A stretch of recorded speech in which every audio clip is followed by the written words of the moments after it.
அரசியல் ரீதியாக திருமாவளவன் வந்து பெரிய தலைவர். ஏன்னா ஒரு 35 ஆண்டு காலமாக அரசியலில் இருக்கிறார்.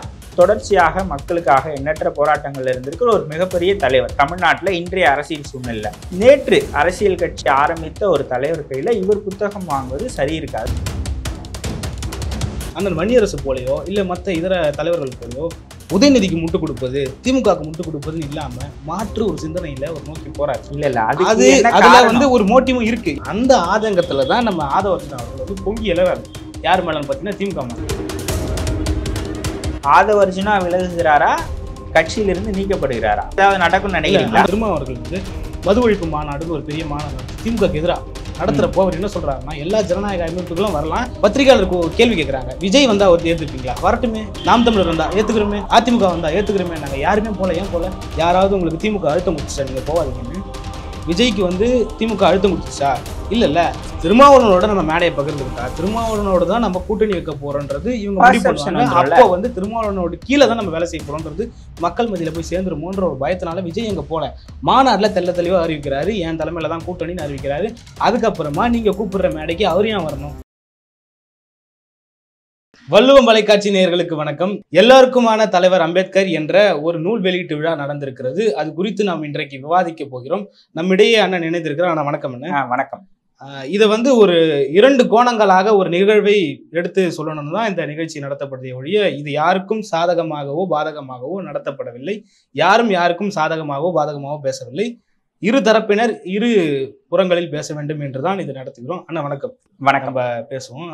நூல் வெளியீட்டு விழா நேற்று நடந்திருக்கு. சென்னை நந்தம்பாக்கத்தில் இருக்கிற ட்ரேட் சென்டர்ல அந்த நிகழ்ச்சி வந்து ஒருங்கிணைக்கப்பட்டு நடக்குது. அந்த புத்தகம் வந்து எல்லோருக்குமான தலைவர் அம்பேத்கர் அப்படின்றது அந்த புத்தகத்தினுடைய பெயர்.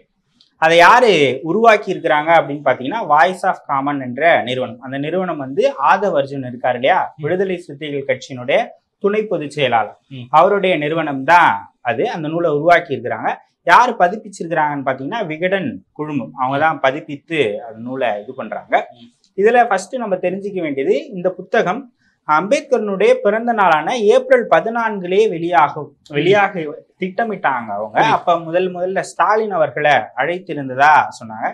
ஸ்டாலின் அவர்கள் நூலை வெளியிட விடுதலை சிறுத்தைகள் கட்சியினுடைய தலைவர் தொல் திருமாவளவன் அவர்கள் பெற்றுக்கொள்வார் அப்படின்னு முதல்ல பேசப்பட்டது. அதற்கு அடுத்தது ஸ்டாலின் அவர்கள் இல்ல, ராகுல் காந்தியை அழைக்க நாங்க திட்டமிடுறோம் அப்படின்னு விகடன் குழுமம் திருமாவளவன் அவர்கள் கிட்ட ஒப்புதல் வாங்கியிருக்கிறாங்க. அதன் பிறகுதான் சினாரியோ மாறுது. ராகுல் காந்தியும் இல்லை. அதன் பிறகுதான் உள்ள வராரு தமிழக வெற்றி கழகத்தினுடைய தலைவர் விஜய் அவர்கள். அதன் பிறகு விஜய் அவர்கள் வருகிறார். இந்த மாநாடு நடத்தினார் இல்லையா, நவம்பர் 27. அந்த மாநாடு நடத்தின உடனே இந்த ஒரு செய்தி வந்து பத்திரிகைகள்ல வெளியாகுது. டிசம்பர் 6ஆம் தேதி ஒரே மேடையில் ஏறுகின்றனர் விஜயும் திருமாவளவனும் அப்படின்ற ஒரு செய்தி பத்திரிகைகள்ல வருது. அதன் பிறகு தொடர்ச்சியாக பேசும் பொருளாகுது. அதன் பிறகு திருமாவளவன் அவர்கள் கிட்ட கேட்கிறாங்க, இது நான் வந்து கடந்த ஆண்டே ஒப்புதல் கொடுத்த ஒரு நிகழ்ச்சி. அப்பதான் அவர் இந்த தகவல்கள் எல்லாம் சொல்றாரு. ஸோ இப்போ விஜய் அவர்கள் கிட்ட அந்த நூலில் வெளியிடுறாருன்னா நான் வந்து கட்சியில பேசி நான் முடிவு பண்ணுவேன் அப்படின்னு சொல்றாரு. அதன் பிறகு அவர் வந்து பேசிட்டு நான் நிகழ்ச்சியில கலந்துக்கல அப்படின்னு முடிவெடுத்துறாரு. அதன் பிறகுதான் வந்து விஜய் அவர்கள் வெளியிட சந்துரு அவர்களும் ஆனந்த் டெல்டுண்டே அவர்களும் அம்பேத்கருடைய பேரன் அவங்க 2 பேரும் வாங்கிக்கும். விஜய் வெளியிடவும் அந்த நிகழ்ச்சி வந்து நேற்று நடந்திருக்கு சென்னையில. ஸோ அவர் முதல் மாநாடு நடத்தின பிறகு நடக்கிற நிகழ்ச்சி. அவர் அரசியல் சார்பாக என்ன பேசுவார் அப்படின்னு ஒரு பெரிய எதிர்பார்ப்பு இருந்தது. அந்த எதிர்பார்ப்பை பூர்த்தி செஞ்சார் அப்படின்னு நீங்க நினைக்கிறீங்களா அவருடைய பேச்சுல? இல்ல, நான் வந்து எப்படி பாக்குறேன்னா, இந்த நிகழ்வு முதல்ல வந்து திருமாவளவன் கலந்து போறா இல்லையான்றதே ஒரு பெரிய பேசு பொருளாவே மாறி இருந்தது. ஆனாலுமே வந்து கலந்துக்கலன்றதுக்கான பெரிய விளக்கங்களை அறிக்கை வாயிலாவோ பேட்டியின் வாயிலாவோ தொடர்ந்து வந்து திருமாவளவன் சொல்லிட்டே இருந்தார். அதை தாண்டி திருமாவளவனுக்கும் விஜய்க்குமான அந்த உறவு நல்ல உறவா கெட்ட உறவான்ற தீர்மானிக்கக்கூடிய ஒரு மேடையா தான் நம்ம அதை பாக்குறோம். அப்படி பாக்குறப்போ விஜய் தான் அந்த மேடையில ஸ்கோர் பண்ணுவாருன்னு நம்ம நினைச்சோம். ஆனா விஜயை தாண்டி ஒருத்தர் வந்து ஓவர்டேக் பண்ணி போயிட்டு இருந்தார். யாருன்னு பாத்தீங்கன்னா ஆதவர்ஜுன் பேசிய ஒவ்வொரு கருத்துக்களுமே வந்து ஆகச்சிறந்த கருத்துக்கள். அது வந்து அண்ணன் திருமாவளவன் விமர்சிக்கலாம், இல்ல விடுதலை சிறுத்தைகள் கட்சியை சார்ந்தவர்கள் அதை விமர்சிக்கலாம். ஆனா எல்லாமே விடுதலை சிறுத்தைகள் கட்சிக்கு தேவையான ஒரு கருத்தா நம்ம ஆதவர்ஜுனா பத்தி பேசுவோம். முதல்ல விஜய் பத்தின அந்த டாக் ஃபர்ஸ்ட் முடிச்சிடலாம் அப்படின்னு நான் நினைக்கிறேன். விஜய் அவர்கள் பொதுவாக ஒரு தலைவர் கட்சியினுடைய தலைவர் மேடைகள்ல பேசுறாரு அப்படின்னா நான் எப்படி எதிர்பார்ப்பேன் அப்படின்னா, முதல் 20 நிமிஷம் அந்த கூட்டம் என்ன நடக்குதோ அதை பேசுவாங்க. அதுக்கு அடுத்தது சமகாலத்துல நடக்கூடிய அரசியல் நிகழ்வுகள் ஏதாவது அந்த நிகழ்ச்சிகளை பேசுவாங்க. கடைசியாக வந்து கட்சிக்காரங்களுக்கு சொல்லக்கூடிய அறிவுரைகளை பேசுவாங்க. நான் அந்த மாதிரி தான் எதிர்பார்த்தேன்.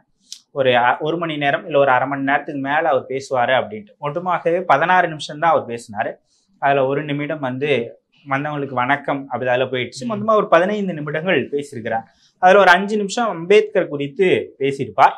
அடுத்து 2 இடங்கள்ல அவர் வந்து மத்திய மாநில அரசுகளை அதான் விமர்சனம். போன வாட்டி வந்து பேர் சொல்லாம பாஜகவை விமர்சனம் பண்ணார். இந்த வாட்டி வந்து ஒன்றிய அரசு அப்படின்றத பயன்படுத்தி அவர் வந்து விமர்சனம் செஞ்சிருக்கிறார். அந்த ஒரு முன்னேற்றத்தை எப்படி பாக்குறீங்க? இல்ல அது முன்னேற்றமாலாம் இல்லை. விஜய் அவர்கள் பொறுத்த வரைக்கும் பேசிக்கா ஒரு பேச்சாளரே கிடையாது. இவர் வந்து சும்மா ஒரு இமோஷனலா அந்த ஒரு 4 வார்த்தை நான் கூத்தாடி தாண்டா என்னடா அப்படின்ற ஒரு 4 வார்த்தையை பேசக்கூடியவர். அம்பேத்கரை பத்தி அங்க என்ன பேசுறாரு நீங்க பாத்தீங்கன்னா, பேசுறதுக்கு நிறைய விடயங்கள் இருக்கு. ஆனா அங்க பேசுறது வந்து யாராவது ஒருத்தர் ஒரு பணக்காரர் வந்து டைம் ஸ்பெண்ட் பண்ணணும்னு நினைச்சா நியூயார்க் சிட்டிக்கு போய் டைம் ஸ்பெண்ட், இது வந்து பேசு பொருளே இல்லை. ஆனா நியூயார்க் சிட்டில போய் அம்பேத்கர் படிச்சிருக்காருன்றத கோட் பண்றதுக்காக அது எல்லாருக்குமே தெரியும். அங்க போய் அம்பேத்கர் படிச்சிருக்காருன்னு தெரியும். அம்பேத்கருடைய கருத்துக்கள் என்ன, அந்த கருத்துக்களை விஜய் போன்றவர் வாயில் வர்றதுனால விஜயினுடைய ரசிகர்கள் அம்பேத்கருடைய கருத்துக்களை புரிஞ்சு கொள்றதுக்கான வாய்ப்புகள் நிறைய இருக்குல்ல. அதை தவிர்த்து அவர் எங்க படிச்சாரு, என்ன பண்ணாரு, இந்த வார்த்தைகளை நம்ம அது கேட்கும்படி ரசிக்க முடியாது. அவர் எப்படி பேசிருக்கலாம்னா, நான் எப்படி பார்த்தேன்னா, அம்பேத்கர் பத்தி இவர் எப்படி ஃபர்ஸ்ட் தெரிஞ்சுக்கிட்டாரு, அம்பேத்கரை அவர் எப்படி வளர்ற பகுதிகளில் பார்த்தாரு, இன்னைக்கு அவர் எப்படி பார்க்கிறார். அவர் சொல்ல வந்தது என்னன்னு பாத்தீங்கன்னா, இந்த புத்தகத்தை தான் அவர் வந்து அம்பேத்கரை பத்தி முதல் தடவையா படிச்சிருக்காருன்னு நான் நினைக்கிறேன். ஏன்னா அவர் 100 கட்டுரைகளுக்கு இல்ல அவர் சொன்னதான் 100 கட்டுரைகளுக்கு மேல இருந்தது. அந்த 100 கட்டுரைகளை படிக்கிறப்பதான் அம்பேத்கர் எவ்வளவு கஷ்டப்பட்டிருக்காரு. அப்ப உங்களுக்கு தெரியும் இதுலயே அவர் எவ்வளவு வந்து ஒரு ஏசி ரூம்ல வாழ்ந்திருக்காரு, எவ்வளவு வந்து ஒரு பாதுகாப்பான அறையில அவர் இருந்திருக்காரு. யாரை பத்தி இங்க நாட்டினுடைய உச்சபட்ச தலைவரா இருக்கக்கூடிய அம்பேத்கர், காந்தி, நேருவை பத்தியே தெரிஞ்சுக்காம இவர் வந்து அரசியல் வந்து என்ன பண்ண போறாருன்னு எனக்கு தெரியல. இல்ல இப்ப அரசியலுக்கு வந்திருக்கிறாருல, தொடர்ச்சியா தெரிஞ்சுப்பாரு. அம்பேத்கரோட கருத்துக்களும் கிடையாது. அம்பேத்கர் எங்க போனார் வந்தாரு, அவர் எவ்வளவு கஷ்டப்பட்டாருன்னு இதை 2 இன்சிடென்ட்டை தான் அவர் மென்ஷன் பண்ணி பேசினார். அந்த வண்டியில போற இன்சிடென்ட்டை தான் அவர் குறிப்பிட்டு பேசினார். அதுக்கு அடுத்து அப்படியே அரசியலுக்கு வந்துட்டார். மணிப்பூர்ல சம்பவம் நடக்குது, நமக்கு மேல ஆளக்கூடிய ஒன்றிய அரசு எதுவுமே பண்ணல. சோ அதுதான் அப்படி இருக்குன்னு பார்த்தா வேங்கை வயல்னு ஒரு சம்பவம் நடந்துச்சு. அது நடந்து 2 ஆண்டுகளுக்கு மேல ஆயிடுச்சு. இந்த அரசு ஒண்ணுமே நடவடிக்கை எடுத்த மாதிரி தெரியலையே அப்படின்ட்டு. ஸோ அவருடைய முதல் கூட்டத்திலையும் சரி இப்பவும் சரி திமுகவை அவர் கடுமையாக விமர்சனம் செஞ்சுக்கிட்டே வராரு. ஸோ அந்த ஸ்டாண்ட்ல அவர் சரியா தானே இருக்கிறாரு. சரியா இருக்காரு. அவர் பேசுறது ஒரு பக்கம் இருக்கட்டும். ஆனா இதுல நம்ம ஆதவர்ஜுனாவை நம்ம விட்டுறவே கூடாது. ஆதவர்ஜுனா வந்து அவர் பேசின வார்த்தைகளை நம்ம எடுத்து நம்ம பேசணும். திருமாவளவன் அவர்கள் வந்து இன்னைக்கு விமர்சிக்கலாம் ஆதவர்ஜுனாவை. ஆனா ஆதவர்ஜுனாக்கு இருக்கக்கூடிய அந்த தொலைநோக்கு பார்வை வந்து ஒரு பெரிய விஷயமா என்னன்னு நீங்க பாத்தீங்கன்னா, அவர் சொல்றது அது என்னன்னா, ஒரு எப்படி சொல்றது, ஒரு தலித் மக்கள் வந்து 1,30,00,000 பேர் இருக்காங்க. சரி, அதுல 90 லட்சம் பேர் ஆதித்தமிழர் இருக்காங்க. அவங்களுக்கான முக்கியத்துவம் இங்க அளிக்கப்படலை. அவங்க வந்து சமூக நீதியா விடுதலை பெற்றுட்டாங்க. ஆனா அரசியல்ல அதிகாரத்துல அவங்க வரல. அதைதான் விடுதலை சிறுத்தைகள் கேக்குது. ஆட்சியிலும் பங்கு வேணும், அதிகாரத்திலையும் பங்கு வேணும். அதான் அதை சொல்லிடுறேன். அதுல வந்து அவர் சொல்றாரு, இந்த வார்த்தையை நான் திருமாவளவன் அவர்களே சர்வே மூலியமா இவ்வளவு பேர் இங்க இருக்காங்க, இவ்வளவு மக்கள் தொகை இங்க இருக்குது, அதுல ஆதித்தமிழர் இவ்வளவு பேர் இருக்காங்க, எங்களுக்கான இந்த பிரதிநிதித்துவம் வேணும்னு நான் திருமாவளவர்கள் இதுவரையும் கேட்டதில்லை. அந்த வார்த்தையாக அதிகாரம் தான் வலிமையானது. இந்த அதிகாரம் வலிமையானது. இந்த டேட்டா, இந்த நம்பர்ஸ் வச்சு அவர் இது வரைக்கும் பேசுனது இல்லை. ஏன்னா அந்த அளவுக்கு அண்ணனுக்கு தைரியம் இல்லையான்றது எனக்கு தெரியல. அப்படி இல்ல, திருமாவளவன் வந்து நான் அறிந்த வரையில சொல்றேன், திருமாவளவன் ஒரு நேர்த்தியான தலைவர். அதாவது எப்படி சொல்றது, எல்லா விடயங்களும் அறிந்த ஒரு தலைவர். திருமாவளவன் மாதிரி பேசுவதற்கு, தமிழிலும் ஆங்கிலத்திலும் பேசுவதற்கு ஒரு தலைவர் தமிழகத்தில் எந்த விடயமாக இருந்தாலும் எந்த ஒரு முன் தயாரிப்புமே இல்லாமல் பேசக்கூடிய தலைவர். மாற்று கருத்து இல்லை. நம்ம இதுல என்ன பாக்குறோம்னா, விண்டேஜ் திருமாவளவன் நம்ம திரும்ப பார்த்த மாதிரி இருந்தது. அதாவது பழைய திருமாவளவனை நம்ம ஆதவர்ஜுன் மூலமா பார்த்தோம். பழைய திருமாவளவன் அந்த ஆவேசமான பேச்சு தாங்க. ஆரம்ப கட்டத்துல எல்லாருக்கும் அப்படிதான் இருக்கும். அவரு கட்சி ஆரம்பிக்கும் போது கட்சி ஆரம்பிச்சவர் திருமாவளவன் தான். 29 வயசுல அவர் தான் கட்சி ஆரம்பிக்கிறார். அவர் தான் இன்னைக்கு விடுதலை சிறுத்தைகள் கட்சியினுடைய முகம். வேற யார் வேணாலும் எந்த பதவியில வேணாலும் இருக்கலாம். ஆனா விடுதலை சிறுத்தைகள் கட்சி அப்படின்னா திருமாவளவன் விடுதலை சிறுத்தைகள் கட்சி அந்த கட்சியினுடைய முகம். அவர் தான் அந்த கட்சியை இன்னைக்கு திமுக அதிமுக அடுத்து 234 தொகுதிகளிலும் அந்த கட்சியினுடைய கட்டமைப்பை உருவாக்கிட்டாரு. அது அவருடைய உழைப்பு. 35 ஆண்டு காலம் அதற்காக அவர் உழைச்சிருக்கிறாரு. திருமணமே பண்ணிக்காம அந்த கட்சிக்காக உழைச்சிருக்கிறார். இன்னைக்கு அங்கீகரிக்கப்பட்ட கட்சி அப்படின்ற அந்தஸ்துக்கு வந்திருக்கிறார். தொடர்ச்சியாக சாதி ஒழிப்பை பேசக்கூடிய ஒரு தலைவர். தொடர்ச்சியாக தன்னுடைய எல்லா மேடைகளிலும் அம்பேத்கரை கொண்டு போய் சேர்த்த ஒரு தலைவர்னா அது திருமாவளவன் தான். ஸோ அதனால நம்ம குறைச்சி மதிப்பிட குறைச்சி மதிப்பிடல. ஆனா இன்னைக்கு திருமாவளவனோட நிலை என்ன இருக்கு, விசிகாவோட நிலை என்ன இருக்குன்னு தான் நம்ம பேசுறோம். அதுல வந்து இவரோட மோட்டிவ் பாருங்களேன், ஆதவர்ஜுனாவோட மோட்டிவ் பாருங்க. அம்பேத்கருடைய புத்தகம் வெளியிடணும், அதை திருமாவளவன் பெற்றுக்கொள்ளணும். யார் வெளியிடணும்ன்றதுல இவர் தெளிவாவே இருக்காரு. யார் வெளியிடணும்? அப்போ ஒரு பொதுவான அரசியல் கட்சி தலைவர் இதை வெளியிடுறப்போ இது மக்கள் மத்தியில பேசு பொருளா ஏன் அது ஒரு பொதுவான கட்சி தலைவர் இல்ல இப்படி பாருங்களேன், அதுவும் நல்ல ஐடியா தான். நீங்க இப்படி பாருங்களேன், அத இப்ப திருமாவளவன் வெளியிட்டு ஒரு பொதுவான தலைவர் வாங்கிக்கிட்டா என்ன? இப்ப வந்து அதுல நான் எங்க முரண்படுறேன்னா, விஜய் அவர்கள் நடிகர், பெரிய நடிகர், அதுல எல்லாம் மாற்று கருத்து இல்லை. அரசியலை பொறுத்த வரைக்கும் திருமாவளவன் 34 ஆண்டு கால அரசியல்வாதி, அரசியல்ல கை தேர்ந்தவர். அவர் விஜய் கிட்ட ஒரு புத்தகத்தை வாங்கிக்கணும்ன்றது எப்படி அரசியல்ல எப்படி சரியா இல்ல விஜய் வந்து அவங்க குறிப்பிடல. முதல்ல அவங்க குறிப்பிட்டது வந்து வெவ்வேறு தலைவர்களை தான். கடைசியா வந்தது தான் நம்ம கடைசியா வந்தவர் தான் விநாயகன்ற மாதிரி, கடைசியா வந்தவர் தான் விஜய். அதனால கடைசியா வந்தவரை நம்ம கன்சிடர் பண்ணிக்க வேணாம். இல்ல இப்ப விமர்சனம் பண்றாங்கல்ல, விமர்சனம் பண்றாங்க. ஆனா அவரோட மோட்டிவ் வந்து என்னன்னு அல்ல, மோட்டிவ் நல்ல மோட்டிவ். இப்ப விஜய் கூட அவர் வந்து ஒரு பகடக்காயா தான் பயன்படுத்திக்கிறாரு நான் சொல்றேன். என்னன்னா பரவலா எல்லா சாதியை சார்ந்தவங்களும் விஜயோட ரசிகர்களா இருக்கிறாங்க, தாவேக்கால இருக்கிறாங்க. அவங்க எல்லாருக்குமே வந்து அவர் வெளியிட்டாருன்னா இந்த புத்தகங்களை வாங்கி படிக்கிறதுக்கான வாய்ப்பு நிறைய பேருக்கு ஏற்பட்டிருக்குல்ல. இன்னைக்கு தலைவர் ஒரு புத்தகத்தை வெளியிடுறாருன்னு சொல்லிட்டு தொண்டர் வாங்கி படிப்பாங்களா? படிக்க மாட்டாங்களா? வாங்கி படிப்பாங்க. அப்போ அந்த ஒரு நிலையை உருவாக்கணுன்ற ஒரு மோட்டிவ் வந்து நான் உள்ளபடியே நல்ல மோட்டிவாவே நான் பாக்குறேன். அந்த வகையில ஆதவர்ஜுனாவை பாராட்ட வேண்டும். அதுக்கு பிறகு அவர் பேசினது தன்னுடைய தாய்க்கு வந்து இந்த சாதி ரீதியான ஒடுக்குமுறை அடக்குமுறை நடந்தது, ஏன்னா ஒரே சமூகத்துல கல்யாணம் பண்ணணுன்ற ஒரு காரணத்துக்காக யாரோ ஒருத்தர்கிட்ட கூட்டு போயிட்டு விட்டுட்டாங்க. அங்க வந்து விவசாயத்துல நிறைய இது நடந்து தற்கொலை பண்ணி என் தாய் சாகுற அளவுக்கு சாதிதான் காரணம். அப்பயும் நான் வந்து கஷ்டப்பட்டு போராடி மேல வந்து இந்த சாதி எப்படியாவது ஒழிக்கணும்டா, இந்த சாதி எதிர்த்து நம்ம போராடணும்டான்னு சொல்லிட்டு நான் வந்து இங்க நிற்கிறேன். இந்த இடத்துல தலித்துகள் பிரதிநிதித்துவம் பரல, ஒரு தலித் வந்து முதலமைச்சர் ஆகணும்னு சொல்லிட்டு நான் ஒரு கோரிக்கை விடுறேன். அந்த கோரிக்கையை ஏற்று முதல்ல விஜய் தான் குரல் கொடுக்குறாருன்னு சொல்றாரு. அந்த அதுல நமக்கு விமர்சனம் இருக்கு. ஆனா அந்த கோரிக்கை விடுறேன்னு சொல்லிட்டு பேசுறதே ஒரு பெரிய விஷயம். இன்னைக்கு இந்த மக்களுக்கு திருமாவளவன் பேசுறதை விட ஆதவர்ஜுனா பேசுறது ஒரு பெரிய ஊந்துதலா இருக்கா அப்படின்ற ஒரு இது நமக்கு இருக்கு. அப்படி சொல்ல முடியாது. எனக்கு தெரிந்து இப்ப நிறைய அரசியல் கட்சிகள் இருக்கு, தொண்டர்கள், தலைவர்கள், அவங்களுடைய பாண்டிங்லாம் நீங்க பார்த்திருப்பீங்க. ஆனா திருமாவளவன் மீது அந்த கட்சியில் இருக்கக்கூடிய தொண்டர்கள் அவ்வளவு அன்பாக இருப்பாங்க. நீங்க அதை பார்த்திருக்கீங்களா அப்படின்னு தெரியல. அவ்வளவு அன்பா இருப்பாங்க. அவரை வந்து என்கேஜா வச்சுக்கிட்டே இருப்பாங்க. ஒரு சின்ன ஃபங்க்ஷன்னா கூட அவரை வச்சுதான் நடத்தணும்னு நினைப்பாங்க. காது குத்தோ கல்யாணமோ எதுவா இருந்தாலும் அவரை வரவேற்கணும்னு நினைப்பாங்க. அவர் தலைமையில தான் அதை பண்ணணும்னு நினைப்பாங்க. அந்த அளவுக்கு அவர் மேல அன்பாக இருக்கக்கூடியவர்கள். அதனால அந்த கட்சி திருமாவளவன் அவர்களுடைய கண்ட்ரோல்ல தான் இருக்கும். அதுல இல்ல கண்ட்ரோல்ல தான் இருக்கும். நானே என்ன யோசிக்கிறேன்னா, திருமாவளவன் அவர்களே வந்து இத ப்ரொசீட் பண்றாரோ, நீங்க பேசுங்க ஆதவர்ஜுன். இல்ல அது இப்ப அதுக்கு அவசியம் இல்லாத ஒண்ணு. அவசியம் இல்ல. இல்ல இப்ப தேர்தலுக்கு இன்னும் 1.5 ஆண்டுகள், இப்ப ஒரு ஆண்டுன்னே கூட வச்சுங்க. ஓராண்டு காலத்துக்கு முன்னாடி இருக்கிற கூட்டணியிலிருந்து வெளியே வர எந்த அவசியமுமே இல்ல. அடுத்த ஜனவரி, இப்ப வர ஜனவரி இல்லாம அடுத்த ஜனவரியில இருந்தா அந்த கூட்டணி பேச்சுவார்த்தைகள் என்பது சூடு பிடிக்கும். அப்ப நம்ம இந்த விஷயங்களை அவங்க பண்ணாங்கன்னா பார்கெனிங் பவரை கூட்ட முடியும். இப்படி ரெண்டு விதமா நம்ம இதை பார்க்கலாம். ஒண்ணு வந்து திருமாவளவன் அவர்களே வந்து இவருடைய பேச்சுக்களை வரவேற்கிறதாவோ, இல்ல இவரே வந்து நீங்க பேசுங்க பாத்துக்கலாம் அப்படின்னு சொல்றதாவோ தான் நம்ம பார்க்கணும். ஏன்னா இதுக்கு முன்னாடி வந்து கூட்டணி குறித்து ஒரு பேசுறப்போ ஆட்சியில பங்கு, அதிகாரத்துல பங்கு வேணும்னு சொல்லிட்டு ஒரு பிரபல தொலைக்காட்சிக்கு காணொலி கொடுக்குறாரு, நேர்காணல் கொடுக்குறாரு. அது வந்து பெரும் பேசுவாங்க. நீங்க அந்த தலித் முதலமைச்சர் சொன்னீங்க இல்லையா, அதையே பேசுனது திருமாவளவன் தான்.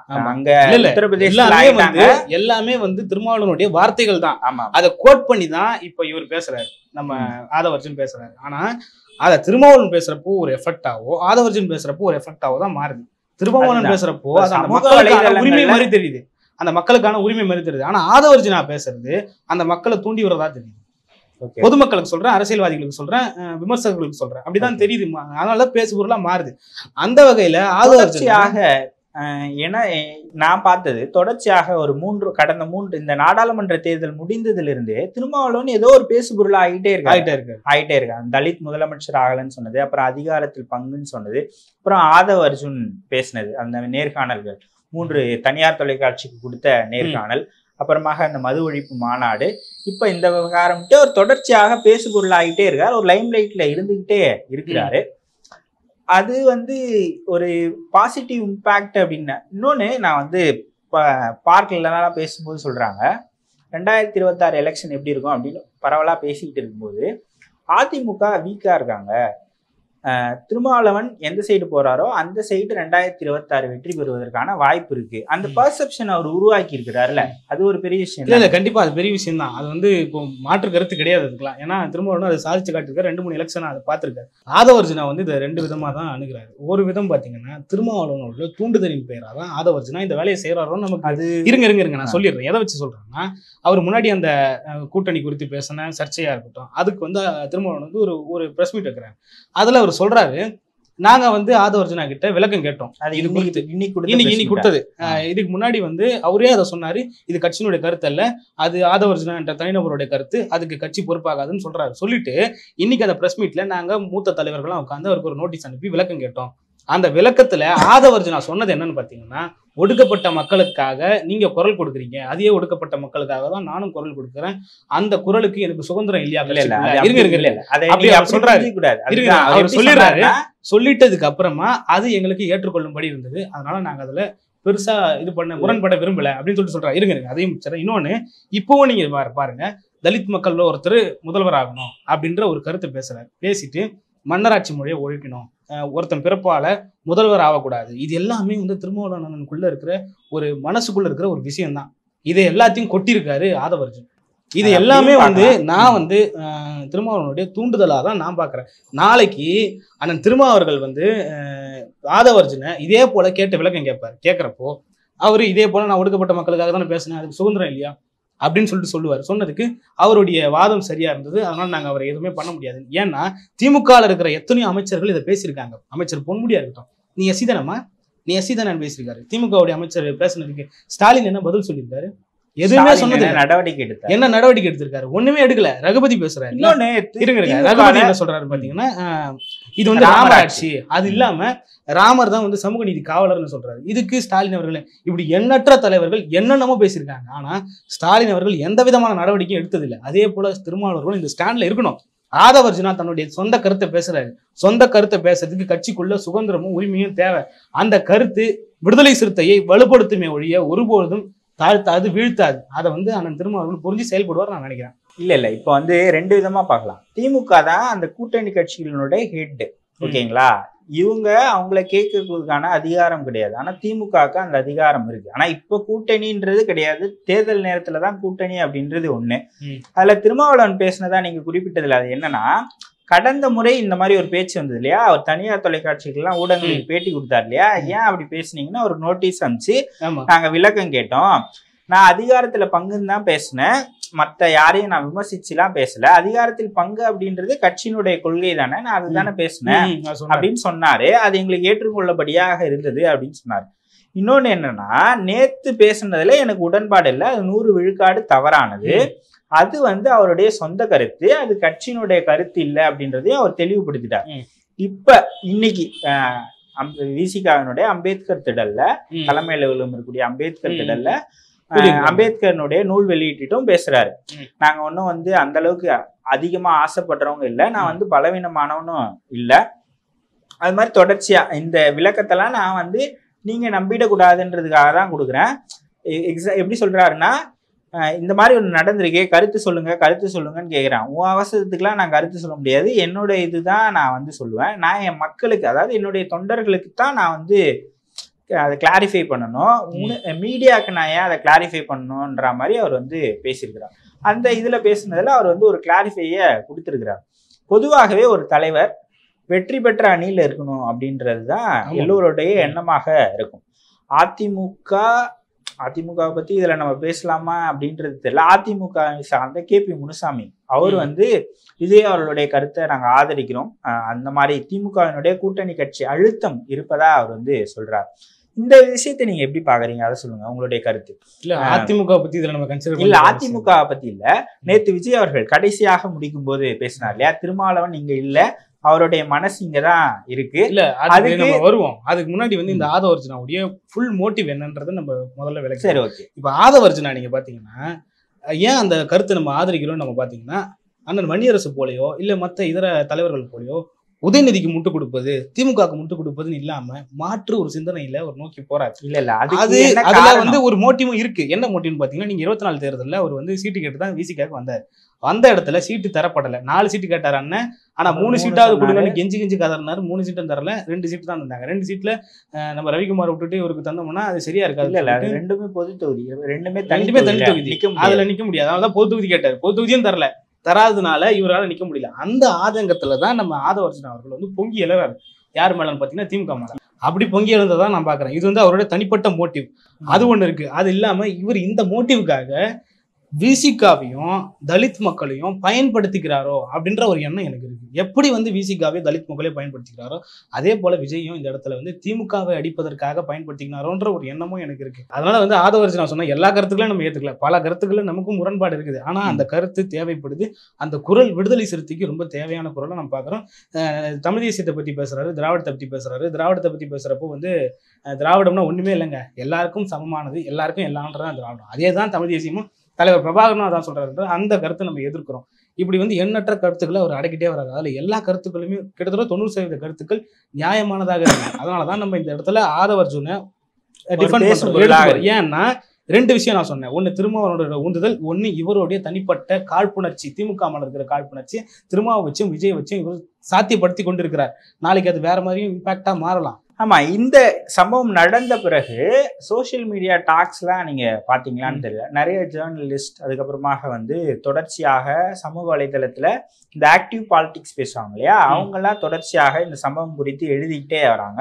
அதுல 2 விஷயம் நாம் நோட் பண்ணதுல, ஆதவர்ஜுனா விலகுகிறாரா, கட்சியிலிருந்து நீக்கப்படுகிறாரா அப்படின்றதே எல்லாரும் பேசுறாங்க. அந்த மாதிரி ஏதாவது நடக்கும்னு நினைக்கிறீங்க? அந்த மாதிரி வந்து நடக்கவே கூடாது. ஏன்னா ஆதவர்ஜுனான்றது வந்து ஒரு முக்கியமான கட்சிக்கு ஒருத்தர், ஒரு கழகக்காரர் தேவைங்க. எல்லா கட்சியிலும் அது ஒருத்தர் இருப்பாரு. நீங்க இப்போ திமுக எடுத்துக்கங்க, செந்தில் பாலாஜி இருப்பாரு. அதே போல நீங்க எல்லா கட்சியிலும் ஒரு ஆள் இருப்பாரு. நம்ம பேர் சொல்லி ஒருத்தரை நம்ம காயப்படுத்த விரும்பல, ஆனா இருப்பாங்க. அந்த மாதிரி ஒரு ஆளா தான் நான் ஆதவர்ஜுனா பாக்குறேன். அது வந்து 2 விதமா செயல்படும். ஒன்னு பாசிட்டிவாகவும், ஒன்னு நெகட்டிவாகவும். அப்படி வந்து ஆதவர்ஜுனா கட்சியை பாசிட்டிவா தான் கொண்டு போவாரு நான் நம்புறேன். நெகட்டிவா சில பேர் கொண்டு போகலாம் பல கட்சிகளை, ஆனா பாசிட்டிவா வந்து விசிகாவுக்கு இவர் இருப்பாரு. இதுல வந்து அண்ணன் திருமாவளவன் வந்து ஒருவேளை நம்ம ஆதவர்ஜுனாவை கட்சி விட்டு நீக்கிட்டாருன்னா அது வந்து கட்டாயம் திமுகவுடைய அழுத்தம் தானே தவிர வேற எதுவுமே இல்லை. அதுல வந்து அண்ணன் வந்து பண்ணாருன்னா பெரும் தப்பு. அந்த தப்புல இருந்து மீள்றதுக்கு விடுதலை சிறுத்தைக்கு பல ஆண்டு காலம் ஆகும்.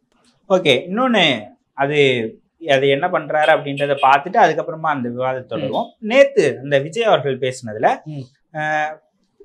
அம்பேத்கர் அவர்கள் ஃபங்க்ஷன்ல கூட கலந்து கொள்ள முடியாத அளவுக்கு கூட்டணி கட்சிகளின் அழுத்தம் இருக்கிறது அப்படின்றத நான் வந்து புரிஞ்சுக்கிறேன் அப்படின்ற டோன்ல பேசினார். அதை பத்தி நீங்க என்ன நினைக்கிறீங்க? இல்லைன்னா நீங்க முதல்ல அதை எப்படி நினைக்கிறீங்க சொல்லுங்க பார்க்கலாம். எனக்கு தெரியல, எனக்கு 2 விதமா பார்க்கலாம். நிறைய பேர் வந்து அழுத்தம் இருந்ததுன்னு சொல்றாங்க. முதல்ல எனக்கு அதுல எந்த இதுல நான் அதுல கலந்துக்காது நல்லதுன்னு நினைக்கிறேன்னா, விஜய் அவர்கள் கொடுத்து திருமாவளவன் அவர்கள் வாங்குவது சரியில்லை அப்படின்னு நான் நினைக்கிறேன். அரசியல் ரீதியாக நான் விஜயை குறைத்து மதிப்பிடல. அரசியல் ரீதியாக திருமாவளவன் வந்து பெரிய தலைவர் என்னை பொறுத்த வரைக்கும். ஏன்னா ஒரு 35 ஆண்டு காலமாக அரசியலில் இருக்கிறார். தொடர்ச்சியாக மக்களுக்காக எண்ணற்ற போராட்டங்கள்ல இருந்திருக்கிற ஒரு மிகப்பெரிய தலைவர் தமிழ்நாட்டில் இன்றைய அரசியல் சூழ்நிலை. அப்படி இருக்கும் ஒரு தலைவர் நேற்று அரசியல் கட்சி ஆரம்பித்த ஒரு தலைவர் கையில இவர் புத்தகம் வாங்குவது சரி இருக்காது. அதனால அவர் அதில் கலந்துக்காதது சரி அப்படின்றதுதான் என்னுடைய பார்வை. இதுல திமுகவினுடைய அழுத்தம் இருந்தது அப்படின்னு சொல்றாங்க. திமுக விஜயை பார்த்து அவ்வளவு பயப்படுவாங்களா அப்படின்றது எனக்கு தெரியல, அந்த அளவுக்கு தெரியல. பலர் வந்து பாஜகவோட பீட்டிங்னு ஒரு விமர்சனம் பண்றாங்க. திமுக தான் அவரை களத்துல இறக்கிறதுன்னு ஒரு விமர்சனம் இருக்கு. பல்வேறு தரப்பட்ட இடங்கள்ல இருந்து அவருக்கு வந்து எதிர்ப்பு வந்துகிட்டே இருக்கு. பாஜக தான் இன்னும் வந்து கடுமையாக அவரை விமர்சனம் பண்ணல. நான் பொறுத்த வரைக்கும் நாம் தமிழர் விமர்சிக்கிறாங்க, விசிகால இருந்து நேற்று விமர்சிட்டாங்க. விசிகா அப்பவே அறிக்கை கொடுத்துட்டாரு திருமாவளவன் விமர்சிச்சு. டிஎம்கே கடுமையாக எதிர்க்கிறாங்க, அதிமுக எதிர்க்கல. மற்றபடி எல்லா கட்சிகளும் விஜய் வந்து டார்கெட் பண்ணி அடிக்கணும்னு தான் பாக்குறாங்க. இதுல வந்து நம்ம வந்து 2-3 விதமா இதை பார்க்கலாம். ஒண்ணு வந்து அண்ணன் திருமாவர்கள் வந்து மது ஒழிப்பு மாநாடுன்னு ஒரு பெரிய மாநாடு நடத்தி திமுகக்கு எதிராக நடத்துறப்போ அவர் என்ன சொல்றாருன்னா, எல்லா ஜனநாயக அமைப்புகளும் வரலாம், பத்திரிகையாளருக்கு கேள்வி கேட்கறாங்க, விஜய் வந்தா ஏத்துப்பீங்களா? வரட்டுமே, அவரும் ஜனநாயக அமைப்பு தானே. நாம் தமிழர் வந்தா ஏத்துக்கிறோமே, அதிமுக வந்தா ஏத்துக்கிறோமே, நாங்க யாருமே போல. ஏன் போல? யாராவது உங்களுக்கு திமுக அழுத்தம் கொடுத்துச்சா நீங்க போவாதீங்கன்னு? விஜய்க்கு வந்து திமுக அழுத்தம் கொடுத்துச்சா? இல்ல நாம் தமிழருக்கு அந்த மேடையில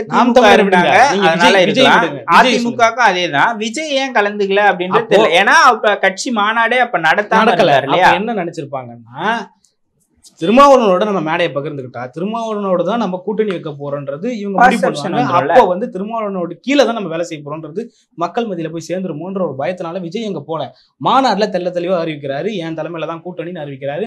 அதுக்கப்புறமா நீங்க கூப்பிடுற மேடைக்கு அவரு ஏன் வரணும்? இது ஒண்ணு. இப்ப இன்னொன்னு அதிமுகவுடைய KP முனுசாமின்னு யாரோ ஒருத்தர் பேசினாரு சொன்னீங்களே, அவர் வந்து சொல்றாரு திமுகவுடைய அழுத்தம் தான் சொல்றாரு. நீங்க மது ஒழிப்பு மாநாடுக்கு வராதுக்கு திமுகவுடைய அழுத்தம் தான் காரணமா? இல்ல. அப்ப நீங்க அப்படி பேச வேண்டிய அவசியம் இல்ல.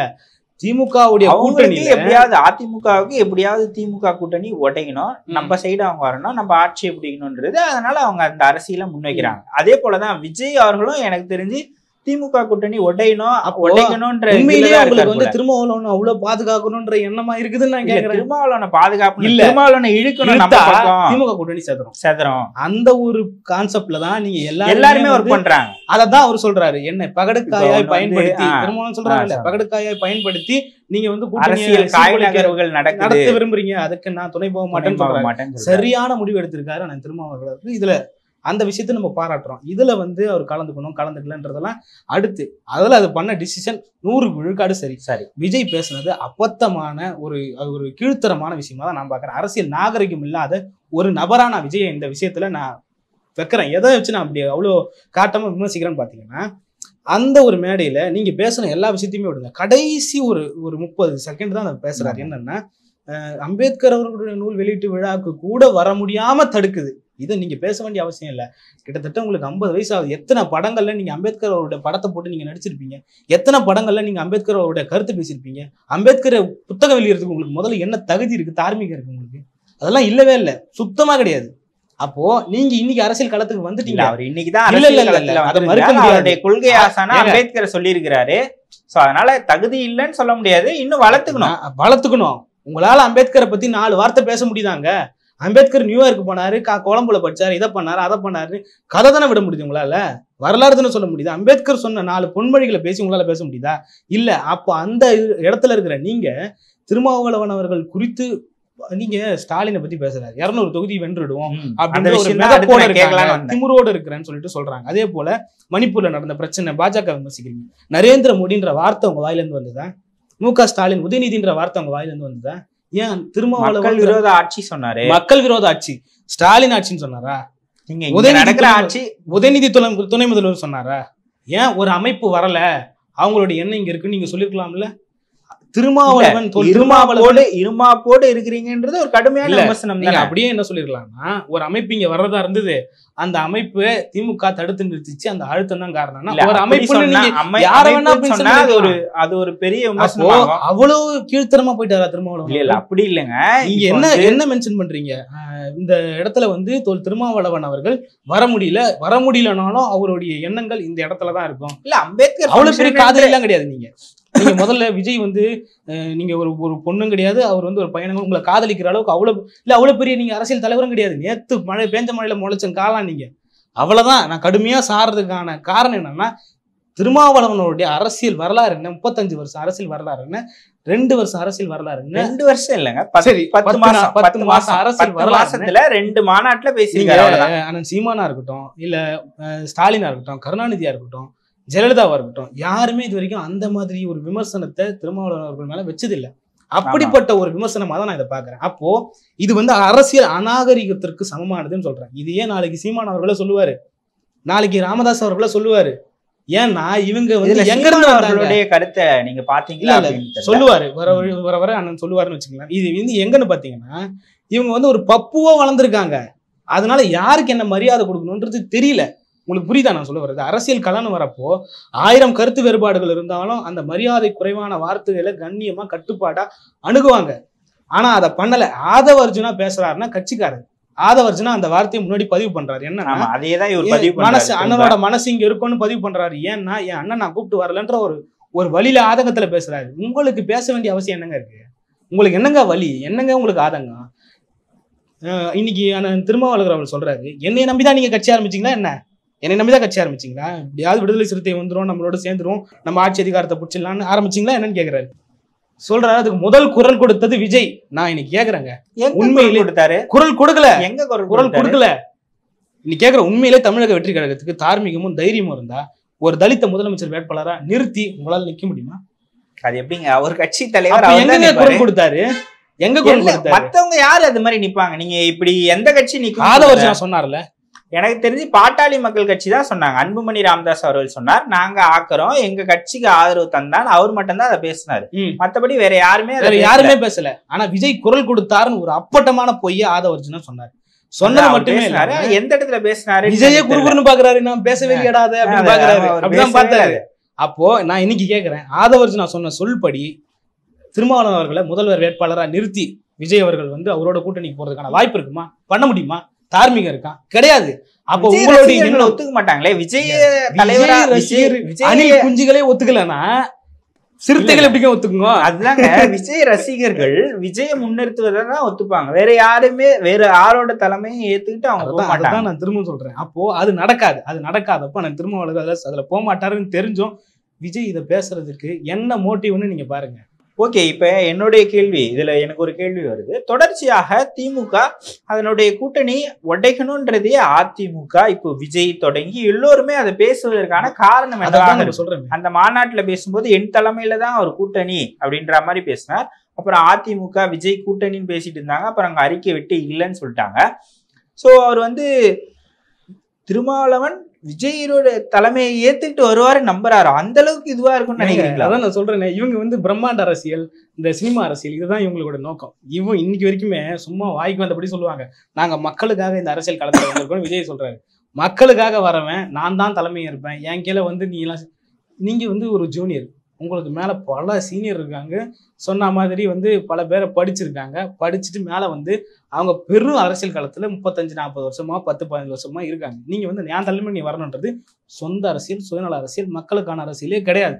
அப்படி இருக்கிறப்போ இவர் வந்து மக்களுக்கான அரசியல் பண்ண சொல்லிட்டு என்ன பண்றாரு பாத்தீங்கன்னா, காய் நகர்த்தது. திருமாவளவன் சொல்ற காய் நகர்த்தது எப்படின்னா, திமுக கூட்டணியில ஸ்ட்ராங்கான ஆளியாரு சிபிஎம், சிபிஐ, திருமாவளவன், காங்கிரஸ்க்கு நீங்க சொன்ன 3 விட எனக்கு தெரிஞ்சு ரொம்ப வலிமையானவர் திருமாவளவன், விசிகா. அப்ப அதை ஓங்கி அடிச்சோம்னா என்ன ஆகும்? வட தமிழகத்துல இன்று திமுக பெற்றிருக்கிற அரபதியான வெற்றிக்கு காரணம் திருமாவளவன், விசிகா. அப்போ அதை ஓங்கி அடிச்சா என்ன ஆகும் பாத்தீங்கன்னா, பாக்குறாங்க உடைச்சா என்ன ஆகும்னா, சிபிஎம் சிபிஐக்கு ஸ்டாலினோட கருத்துக்கள் பிடிக்கிறது இல்ல, சிபிஎம் சிபிஐ வெளியே வந்துடும். ஏன் காங்கிரஸே கூட விஜய் கூட போறதுக்கான வாய்ப்புகள் இருக்கு. அப்படி இருக்கு, காங்கிரஸ் விஜய் வந்து வரணும்னு எதிர்பார்க்கிறாரு வச்சுக்கோங்களேன். அப்படி இருக்கிறப்ப அதனாலதான் இன்னைக்கு வரைக்கும் தலைவர் பிரபாகரன்ற வார்த்தையை ஏன் அவங்க மென்ஷன் பண்ண விரும்பல? காங்கிரஸ் நாளைக்கு நமக்கு வராம போயிடுமோன்ற ஒரு சுயநலம் தாங்க. மாவீரம் போட்டதும் மாவீரம் போடுறதுன்றது அழுத்தம் காரணமா நீ 7:30 மணிக்கு மாலையில போடுறீங்க. காலையில இருந்து மாவீர தினம் கொண்டாடிட்டு இருக்காங்க. நீங்க 7:30 மணிக்கு போறதுக்கான காரணம் நாம் தமிழ் கட்சியோட அழுத்தம் தான் காரணமே தவிர மற்ற எதுவுமே கிடையாது. நாம் தமிழ் கட்சி விடுதலை சிறுத்தைன்னு பிரதான தமிழக மக்களுக்காக போராடுற கட்சி மாவீர தினத்தை கொண்டாடுவாங்க. நீங்க தமிழர்களுக்கான கட்சி தான் நிரூபிக்க வேண்டிய கட்டாயம் இருந்தது. மாவீரர் போற்றின்னு போட்டீங்க. எந்த மாவீரர்னு போட்டீங்களா? நீங்க எந்த மாவீரர்னு போட்டீங்களா? உங்களோட சொந்த மாவீரரா? அவன் கேட்கறான், உங்க ரசிகர் மன்ற தலைவர் ஒருத்தர் கீழே இருந்து கமெண்ட் பண்றான், எங்களுடைய மாவீரர் ஐயா நீங்க தான் ஐயா, விஜய் தான் சொல்ற. விஜய் என்ன மாவீரர் சொல்றாங்களா இல்லையா? அப்ப இவ்வளவு கீழ்த்தரமான ஒரு கூட்டத்தை வச்சுக்கிற விஜய் வந்து கூமுட்டுத்தனமான கூட்டத்தை வச்சுக்கிற விஜய் வந்து ஒருபோதும் ரசிகர்களை அரசியல் படுத்தணும் அப்படின்றது உண்மைதான். அது வந்து அப்புறமா விஜய் எப்படி அரசியல் படுத்துவாருன்ற நம்ம இல்ல அதெல்லாம் கத்துப்பாங்க, அதெல்லாம் ஒரு பிரச்சனை இல்லை. இப்ப இன்னொன்னு அதுல அவர் பேசும்போது இந்த சம்பிரதாயத்துக்காக அறிக்கை கொடுக்கறது, சம்பிரதாயத்துக்காக வந்து என்னது அறிக்கை, அதுக்கப்புறமாக பேட்டி, அதுக்கப்புறமாக வந்து இன்னொன்று சொன்னாரு, போய் போட்டோவுக்கு போஸ் கொடுக்கறது தண்ணியில, இதையெல்லாம் அவர் விமர்சனம் பண்ணார். அதையே சொல்லிட்டு அதையே நம்ம சம்பிரதாயத்துக்கு நானும் பண்ண வேண்டியது இருக்குன்னு சொல்றாரு. நான் என்ன சொல்ல வரேன்னா, மக்களுக்கானதை உண்மையாக அவங்களுக்காக இருந்து பண்ணணும், சும்மா சம்பிரதாயத்துக்காக பண்ணக்கூடாது அப்படின்றத அவர் முன்வைக்கிறார். இது வந்து யாரை நோக்கி பேசப்பட்டது அப்படின்னு நீங்க பாக்குறீங்க? இல்ல அவர் வந்து யாரையும் வச்சு பேசலாம். ஏன்னா நீங்க வந்து அறிக்கைன்னு பாத்தீங்கன்னா, நாம் தமிழ் இல்ல அறிக்கை அப்படின்றது பொதுவாக அறிக்கைன்றது ஒரு ஸ்டாண்ட். இப்ப வந்து அதானி விவகாரத்துல யாருமே அறிக்கை விட்டல, 2 கட்சி தான் அறிக்கை விட்டது. ஒன்று பாட்டாளி மக்கள் கட்சி, இன்னொன்னு நாம் தமிழர் கட்சி. பிரதான எதிர்கட்சியான அதிமுக அந்த முதல் 2 நாள்ல அறிக்கை விடல, அதுக்கப்புறமா வச்சாங்க. அப்போ வந்து அவர் மென்ஷன் பண்ண விரும்புது அறிக்கைன்னா நாம் தமிழர் பாட்டாளி மக்கள் கட்சி அறிக்கையில மென்ஷன் பண்றாரு. போட்டோஷாப் பண்ணி போட்டோ ஷூட்னு சொல்றது திமுகவை அதிமுகவையும் அதிமுக ஐயா எடப்பாடி பழனிசாமி அவர்களும் வந்து எல்லா இடத்துக்கும் போய் அந்த நீர்ல நின்று பண்ணாரு. அதை மென்ஷன் பண்ண விரும்புறாரு. ஆனா இவரும் இதே பண்ணிருக்காருன்றதான் அறிக்கைன்றது தன்னுடைய கட்சியோட நிலைப்பாடு என்னன்றதை சொல்றது. அதை கூட சொல்ல வரலன்னா நீங்க என்னங்க அரசியல் பண்ண போறீங்க? இல்ல, அரசியல் கட்சி அப்படின்னா ஒரு சம்பவத்துல தன்னுடைய அறிக்கையை சொல்லணும், யார் பாதிக்கப்பட்டாங்களோ அவங்களுடைய பக்கம் நிக்கணும், அதுதான் அறம். ஒரு மாநாடு நடத்துறீங்க, அந்த மாநாடுல ரசிகர்கள் எப்படி வரணும் போனன்றதையும் நீங்க ஒரு அறிக்கையை கொடுக்குறப்போ ஒரு இன்சிடென்ட் நடக்குது, அந்த இன்சிடென்ட்டுக்காக கூட்டம் போட முடியாதுங்க. கூட்டம் போட்டு ஒரு 10,000 20,000 50,000 நீங்க செலவு பண்ண மாதிரி 70 கோடிலாம் செலவு பண்ண முடியாது. அப்போ தன்னிலைப்பாட சொல்லணும்னா அறிக்கை தேவைப்படுது. அந்த அறிக்கை தான் அது. அந்த அறிக்கை இது சம்பிரதாயமாவே இருந்தாலும் உங்களுடைய நிலைப்பாட சம்பிரதாயப்படி அரசியல செஞ்சுதான் ஆகணும். அது வந்து அவர் எப்படி சொல்றாரு, சம்பிரதாயமா வந்து எப்படி சொல்றாரு, அவர் எப்படி சொல்றாருன்னா நிறைய விஷயங்கள் நடக்குதுல ஒரு நாள்ல, ஒரு கொலை கொள்ளை சம்பவங்கள், மழை போன்ற பேரிடர்கள் நிறைய நடக்குது சொல்லியிருப்பாரு. அதுல நம்ம சிலதை பார்த்து தெரிஞ்சுக்கிறோம், பலதை கேட்டு தெரிஞ்சுக்கிறோம். அந்த நிலையில விஜய் இருக்காருங்க. அம்பேத்கரை பத்தி சொன்னது இல்ல இந்த கொலை பத்தியும் சொல்றாரு, நிறைய சொன்னாரு. அந்த நிலை கேட்டு தெரிஞ்சுக்கிற நிலையில தான் விஜய் அவர்கள் இருக்காரு. கேட்டுதாங்க எல்லாருமே நியூஸ் பார்த்து தானே தெரிஞ்சுக்கிறாங்க. ஆதவர்ஜுனா இன்னொரு ஸ்டேட்மெண்ட்டை போல்டா விடுறாரு. என்னன்னு பாத்தீங்கன்னா வேங்கை வயலுக்கு நீங்க போகணும் அப்படின்னு சொல்றாரு. வேங்கை வயலுக்கு விஜய் வந்து போவாரா? இல்ல, வேங்கை வயல் போவாரா? போக மாட்டாரு. அதே போல இன்னொரு இடத்த சொல்றாரு, அது ஒரு தொடர்ந்து 7 கொலைகள் நடந்தது, சாதிய கொலைகள், அங்க நீங்க போகணும், நீங்க ஃபீல்டுக்கு வரணும்ன்ற. அப்ப ஃபீல்டுக்கு இன்னைக்கு வரைக்கும் வரல விஜய். பல பேருடைய குரல் அதாரு, மக்களுடைய குரலுமே வந்து விஜய் வந்து இன்னுமே பிரஸ்ஸை மீட் பண்ணல, ஃபீல்டுக்கு வரல அப்படின்ற குரலை முன்வைக்கிறாங்க. அதை போகணும்னு மக்கள் வந்து எதிர்பார்க்கறாங்க. ஆனா சீமான் அவர்களே அதை குறிப்பிட்டு பேசினார். நம்ம வந்து அது வந்து எப்படி சொல்றது, அவர் சொன்னார்ல, அது வந்து மழை பேரிட வெள்ளத்துக்கு மட்டும்தான் அது பொருந்தும், மற்ற விஷயத்துக்கு அது பொருந்தாது. ஏன் மழை பேரிட வெள்ளத்துல மக்கள் பாதிக்கப்பட்டிருக்காங்க, திரும்ப அதை பாதிக்கப்பட மக்கள் விரும்ப மாட்டாங்க, அது பேசுபொருளா மாறும். அதை தவிர நீங்க வேங்கை வயலு நடந்து எவ்வளவு நேரம் ஆச்சு? நீங்க இன்னைக்கு போனாருலங்க, தூத்துக்குடி துப்பாக்கி சூடுக்கு போனாரு, கள்ளக்குறிச்சி சம்பவத்துக்காக போனாரு, போயிட்டு தானே இருக்காரு, அவர் போலன்னு சொல்ல முடியாது. நீங்க பேசுற அரசியலுக்கு இது தேவைப்படுது. அந்த இடத்துக்கு விஜய் போனாதான் விஜயனுடைய அரசியல் நிலைப்பாடும் சரி, அரசியலும் சரி இன்னும் இல்லைன்னா அது போவாது. அதுவும் முக்கியம், நீங்க சொன்னதும் முக்கியம். அது தொடர்ச்சியாக பத்திரிகையாளர்களையும் அவர் சந்திக்கணும். இன்னும் 10 மாதம் ஆயிடுச்சு அவர் கட்சியை தொடங்கி, இன்னும் பத்திரிகையாளர்களை அவர் சந்திக்கவே இல்லை. ஸோ அதுவும் ரொம்ப முக்கியம். அவர் பத்திரிகையாளர்களை எதிர்கொள்ற விதம். நான் ஒரு எக்ஸாம்பிள் சொல்றேன். டிடிவி தினகரன் எடுத்துங்க. அவர் ஆர்கே நகர்ல வெற்றி பெற்றதுல இருந்து பத்திரிகையாளர்களை ரொம்ப சூப்பரா ஹேண்டில் பண்ணாரு. பத்திரிகையாளர்களோட ஒரு செல்ல பிள்ளையா அவர் வந்து இருந்தார். அந்த 2000 அவர் ஜெயிச்சதுல இருந்து 2019 எலெக்ஷன் வரைக்கும் அவர் வந்து ஒரு பீக். அவருடைய செய்தினா எங்க இருந்தாலும் யூனிட் போட்டுக்கிட்டே இருப்பாங்க. அவருடைய வீட்டை எல்லாம் எப்பயுமே யூனிட் போட்டுக்கிட்டே இருப்பாங்க. ஸோ பத்திரிகையாளரை ஹேண்டில் பண்றது அப்படின்றது ஒரு கட்சிக்காரருக்கு ரொம்ப முக்கியம். அதையும் வந்து கையில எடுக்கணும். தொடர்ந்து பார்ப்போம். தொடர்ந்து அரசியல் கருத்துக்கள் குறித்து விவாதிப்போம். மற்றும் ஒரு காணொலி சந்திப்போம். நன்றி.